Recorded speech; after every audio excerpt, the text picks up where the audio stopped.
नमस्कार, आपने देखना शुरू कर दिया है सबकी खबर और मैं हूं आपके साथ आयुष शुक्ला। मध्य प्रदेश में इस साल एमएसपी यानी न्यूनतम समर्थन मूल्य पर गेहूं खरीदी को लेकर बड़ा अभियान चलाया जा रहा है।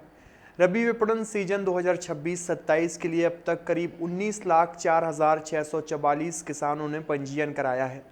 सरकार ने इसके लिए 3627 उपार्जन केंद्र बनाए हैं और लगभग 78 लाख मीट्रिक टन गेहूं खरीदी का लक्ष्य रखा गया है।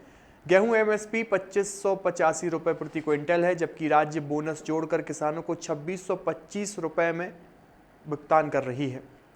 हालांकि सबसे बड़ा सवाल यही है कि कितने किसानों की फसल बिक चुकी है और कितनी बाकी है। इस समय खरीदी सीजन जारी है, इसलिए रोज आंकड़े बदल रहे हैं। सरकार का दावा है कि पंजीकृत सभी किसानों से उपार्जन किया जाएगा, लेकिन कई जगह स्लॉट बुकिंग, तौल ट्रांसपोर्ट और भुगतान की गति पर सवाल उठ रहे हैं।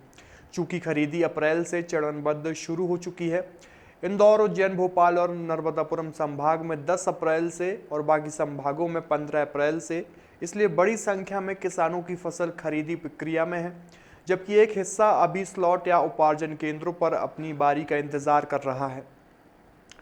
एमएसपी रजिस्ट्रेशन की प्रक्रिया क्या है?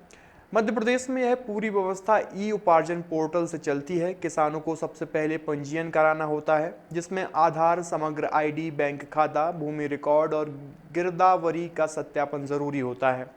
इसके बाद किसान स्लॉट बुकिंग करता है, यानी किस तारीख और किस केंद्र पर फसल बेचनी है यह तय होता है।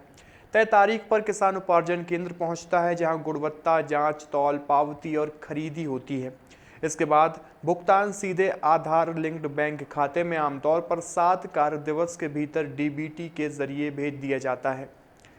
लेकिन जमीनी सवाल सिर्फ प्रक्रिया नहीं बल्कि सिस्टम की क्षमता है।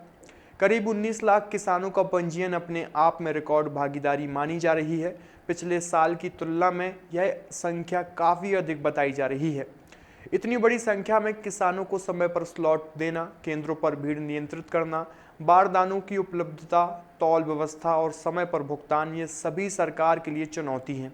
इसी वजह से सरकार ने कंट्रोल रूम, मॉनिटरिंग और छोटे किसानों को प्राथमिकता देने की बात कही है।